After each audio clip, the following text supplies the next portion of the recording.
I'll be everybody else. Okay. Wait, what about the... Because he's John, he can't be the security guard and John. Sure, I'll be the security guard. Actually, I want to see him do that. Okay. Interior, exterior mall night. It's Christmas Eve.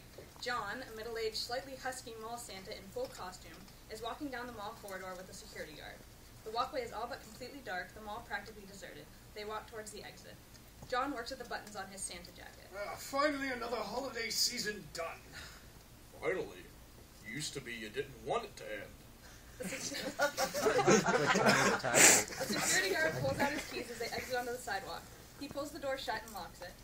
As he does so, John checks his watch. All I want to do is get out of this ridiculous outfit and head to Dave's party. Party? On Christmas Eve? The most wonderful time of the year. What about your family? John ignores him completely. Oh, it's nearly 9 now. Don't want to be late. See you next year. John rushes off a little ways down the sidewalk. The security guard stands perplexed for a moment, then heads to the parking lot to his car. Merry Christmas!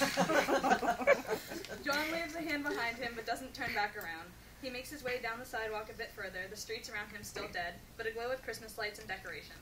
Aside from his jacket flapping open, he is dressed completely as St. Nicholas. Suddenly, a little boy's voice pops up. Santa? John stops, startled, and turns. The little boy, about 8 years old, dressed snugly in winter clothes, stands with his head slightly cocked to the side. A large grin comes across his face. Is it you, Santa? I've been waiting for you. Santa, right. Listen, kid. See, I know it's Christmas Eve and that you're really busy and all, but... It does sound like Mickey Mouse. Sorry. Keep going. Oh. I really need your help. See, I really need a present.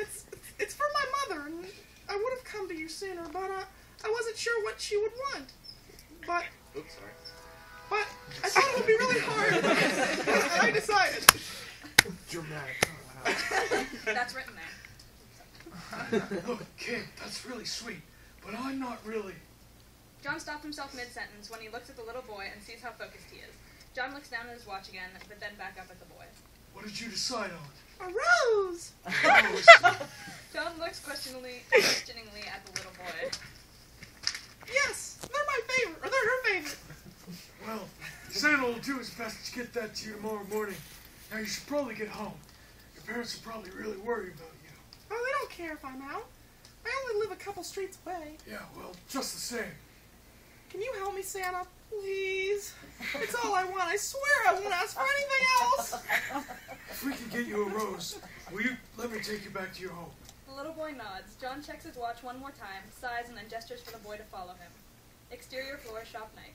John, hands on his hips, panting in frustration, and the little boy stands staring upwards through the window of a small flower shop. It's closed. Whoever said third time's a charm clearly never tried finding an open flower shop on Christmas Eve. That's okay. We can keep looking. John checks his watch. Look, it's getting late. You ought to be at home. Come on, let's... You mean I can't get her a rose? Short of breaking and entering, I just don't see how that's going to happen. Look, I'm sure your mother will love just whatever you get her. Just give her something simple, like a kiss. A kiss? Yeah, sure. And she'll like that? I'm sure she'll just love it. Okay. Okay? Okay, great. Now, where do you and your mother live? Oh, she doesn't live with us. John checks his watch. He debates in his head for a moment what to do. He sighs and slightly rolls his eyes. Where is she? Exterior cemetery night. The little boy runs ahead of John through a fancy iron gate and up a winding driveway. It almost seems as though they are entering a lavish estate. Soon, headstones become visible. John's face falls as he looks around. He catches up to the little boy right as he kneels in front of a headstone. He says a few muffled words and then leans in and gently kisses it. John looks on, not knowing exactly what to say. This is where the... Oh, I crossed it. The little boy stands and comes back to John. He looks up at him with a smile. I think she liked it. Me too. Exterior boys' house night. John walks the little boy to the front yard of a small white house. It's not in a particularly good neighborhood. There are no Christmas lights or decorations. A dog can be heard barking in the background. The little boy stares towards the house for a moment. Well, here we are. Night, kid. The little boy turns to John and suddenly hugs him. Thank you, Santa. John is hesitant at first, then hugs him back. They stop hugging, the little boy backs up. John smiles and takes off his Santa hat and puts it on the boy's head. Merry Christmas. Exterior sidewalk night. John looks at his watch again. It's a few minutes after 9. He's walking down the sidewalk, his hands in his pockets. We see a large house, lights on, Christmas music buzzing from the inside, and several cars parked out front. John passes by the house and keeps walking. Instead, he approaches a different house. It's equally nice, but much more subdued. There's a large wreath hanging on the door. He approaches the front door and knocks. A woman around his age, Bridget, answers. Who's gonna be Bridget? You gonna do Bridget? Do it. John? Hi, Bridget. This is wow. I'm surprised. She smoked some marijuana. The kid's still awake. Bridget smiles and opens the door, gesturing for him to come in. He does, and the door shuts. Snow falls in front of the Christmas tree. Faded. Nice. Yay!